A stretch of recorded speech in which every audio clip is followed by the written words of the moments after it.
Hello दोस्तों, आप लोग कैसे हो? आप सभी का अपने इस YouTube channel PCM learning academy पर पुनः स्वागत है। दोस्तों, क्लास 12 फिजिक्स के चैप्टर फर्स्ट में आज हम लोग पढ़ने वाले हैं गॉस का नियम अथवा गॉस का प्रमेय। बहुत ही इंपॉर्टेंट प्रमेय है, हर बार बोर्ड परीक्षा में पूछा जाता है, तो इससे आप इंपॉर्टेंट टिक कर लीजिए। ठीक है, आपने गॉस प्रमेय सीख लिया तो इससे आगे वाले जितने भी आपको प्रश्न होंगे, ठीक है, सिलेंडर वाले या अनंत लंबाई के तार वाले, तो फिर वहां से आपके लिए प्रश्न वो डेरिवेशन और निगमन आपके लिए बहुत ही आसान हो जाता है। ठीक है, सबसे पहले इसे हम लोग समझते हैं। तो चलिए समझते हैं गॉस का नियम क्या कहता है, इसका डेफिनेशन हम लोग पढ़ते हैं। गॉस का नियम कहता है कि किसी बंद पृष्ठ से गुजरने वाला वैद्युत फ्लक्स फाई ई उस पृष्ठ द्वारा परिबद्ध कुल आवेश Q का 1/ε0 गुना होता है। ठीक है, इनका कहने का मतलब है कोई बंद पृष्ठ है, ये कोई बंद पृष्ठ है, हमने इसको गोला बना दिया, ठीक है, ये बंद हो गया।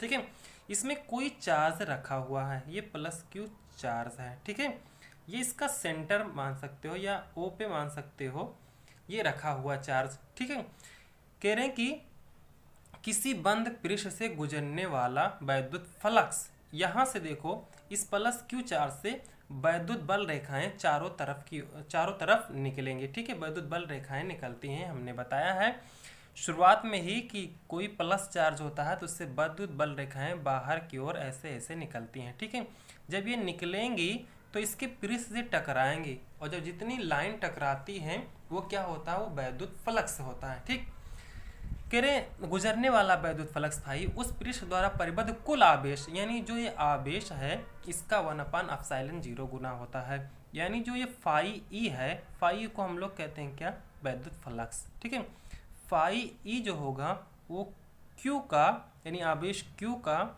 1/ε0 गुना होता है, यानी ये हो जाएगा Q/ε0। ये गॉस का नियम है। ठीक है, अब इसी नियम की उत्पत्ति हमें करना है। ठीक है,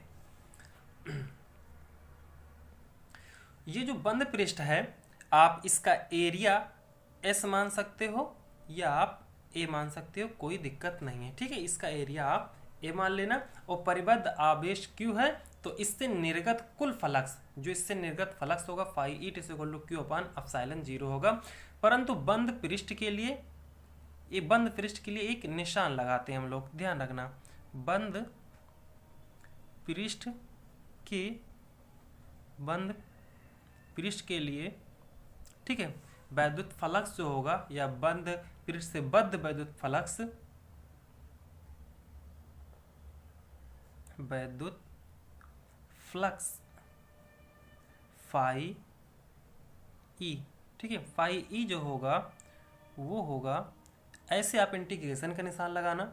ठीक है, वहां पर आप ऐसे ऐसे गोला बना दे रहे हैं इंटीग्रेशन पर। इस गोले का मतलब ये होता है कि ये बंद पृष्ठ है और इंटीग्रेशन का मतलब है कि वैद्युत जो फ्लक्स है वो यहीं से नहीं निकल रहा है, यहाँ से निकल रहा है, यहाँ से निकल रहा है, यहाँ से निकल रहा है, यानी इससे चारों तरफ से निकल रहा है। क्योंकि एक जगह का आप थोड़े से का आपको पता कर लेना है, फिर सभी को आप जोड़ लेना है और जोड़ने को हम लोग इंटीग्रेशन या समाकलन कहते हैं। ठीक है, तो इसीलिए समाकलन का निशान लगाया जाता है।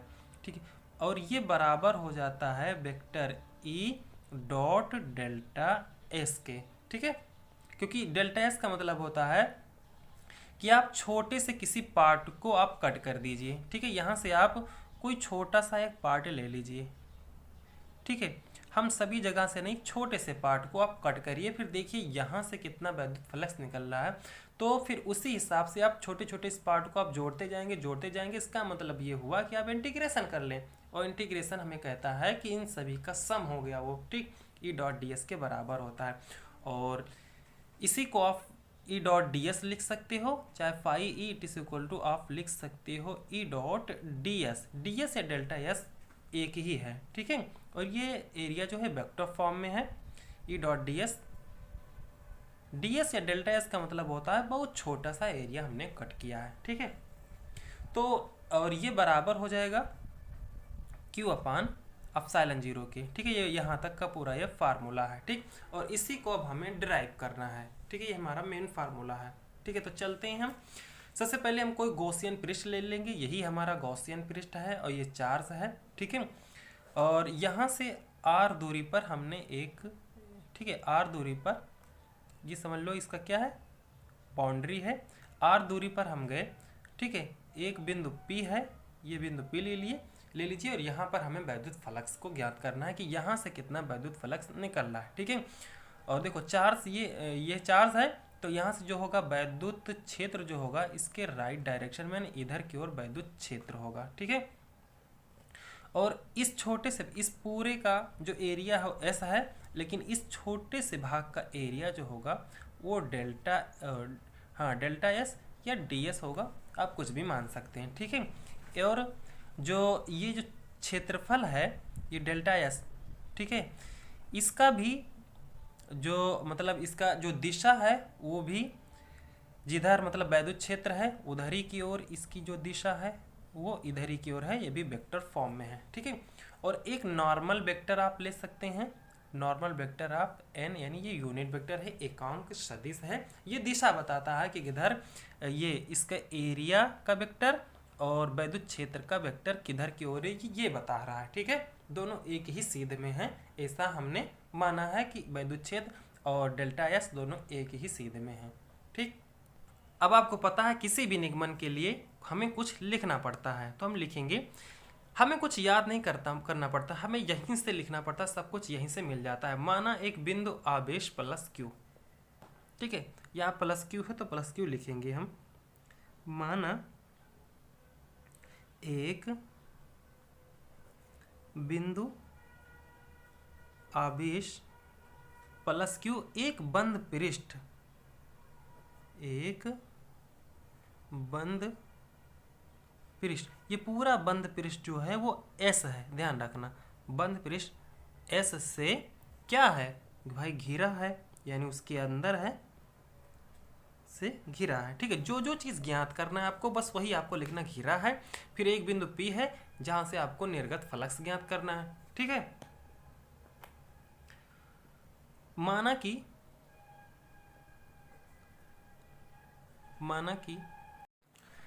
कि एक बिंदु P, ठीक, एक बिंदु P क्षेत्रफल अवयव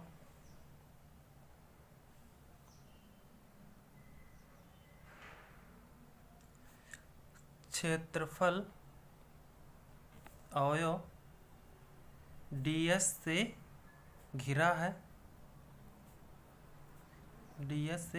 है, ठीक है, तथा OP it is equal to R।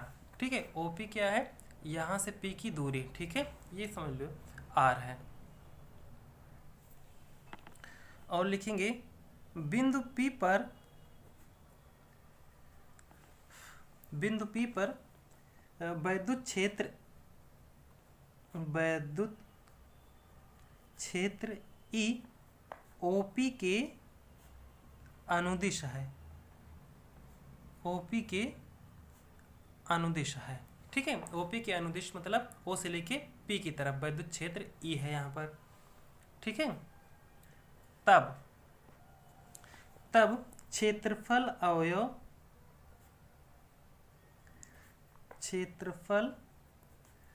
अवयव ds या डेल्टा S, ठीक है, कुछ भी एक लिख देना, ds या डेल्टा S से गुजरने वाला ठीक है वैद्युत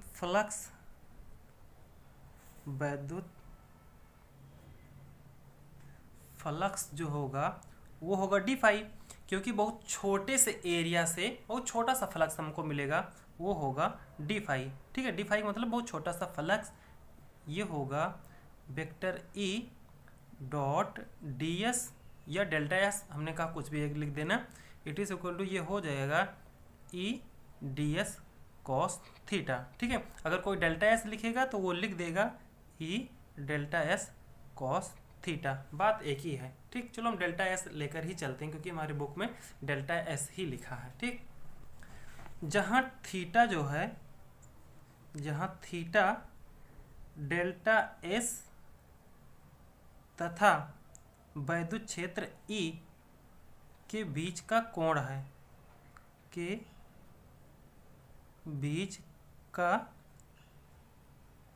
कोण है। ओके, उसके बाद यहाँ बताते हैं, हमें पता है कि ई की वैल्यू होती है 1/4πε0 Q/r²। ठीक है, ई की वैल्यू को हम यहाँ पे रखेंगे। ठीक है, तो ये हो जाएगा D phi E it is equal to 1/4πε0 Q/r², और delta S cos theta, delta S cos theta. ठीक है, ये डेल्टा एस कॉस थीटा और क्यू ऊपर रहेगा, 1/4πε0 नीचे रहेगा।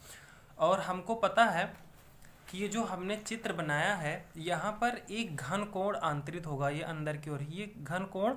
ठीक है, इस घन कोण का नाम है डी ओमेगा, बहुत छोटा सा कोण है। और डी ओमेगा की जो वैल्यू होती है यहाँ पर, वो होगा delta S cos theta upon r²। ठीक है, यानी टोटल अगर इस एरिया को इसके रेडियस से डिवाइड किया जाता है, यानी एरिया को इस रेडियस यहाँ से यहाँ तक की दूरी जो है वो r है। ठीक है, रेडियस के स्क्वायर से डिवाइड करते हैं तो घन कोण हमारा आ जाता है। ठीक, तो यहाँ पर delta S cos theta upon r² को हम लिख सकते हैं डी ओमेगा। ठीक है, तो दूसरी लाइन से हम लोग लिखेंगे कि D phi E it is equal to 1/4πε0, ठीक है, क्यू डी ओमेगा।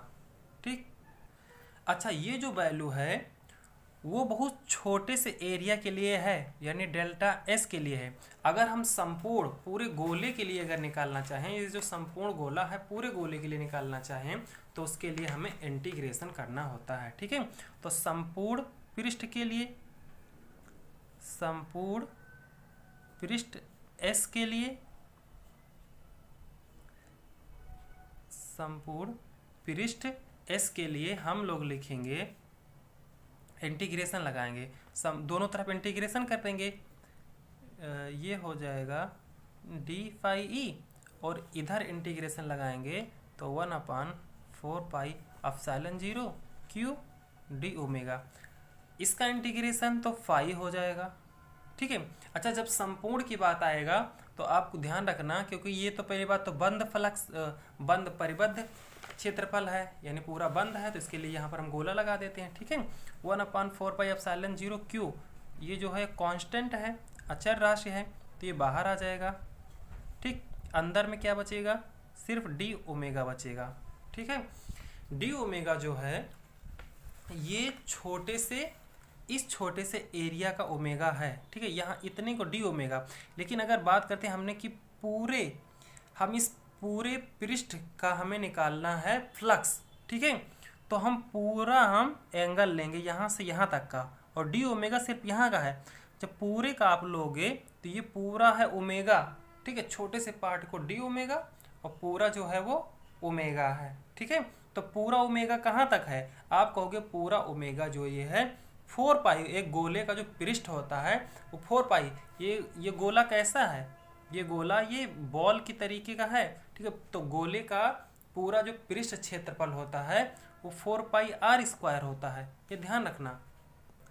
तो हम लोग डी ओमेगा के स्थान पर रखेंगे 4 पाई, तो यहाँ पर हम लोग रखेंगे डी ओमेगा के स्थान पर 4 पाई रखेंगे। ठीक है, तो ये हो जाएगा phi E it is equal to Q upon 4πε0, D के स्थान पर रखेंगे आप 4 पाई, और 4 पाई से 4 पाई कैंसिल हो जाएगा, तो phi E it is equal to आ जाएगा क्यू अपान ε0। यही तो हमें सिद्ध करना था, जैसे हमने शुरुआत में बताया था। ठीक है, कि क्या लाना है हमें, phi it is equal to Q upon ε0। ठीक है, तो ये रहा आपका गॉस का प्रमेय। आई होप आप समझ गए होंगे, नहीं समझे तो एक बार फिर से आप वीडियो देखना। आई होप आप समझोगे, क्योंकि हमने बेसिक तरीके से एकदम पूरा निचोड़, छोटा छोटा पॉइंट सब कुछ बताया है। ठीक है, कैसे कहाँ से वैल्यू रखना है, कैसे क्या आएगा। ठीक।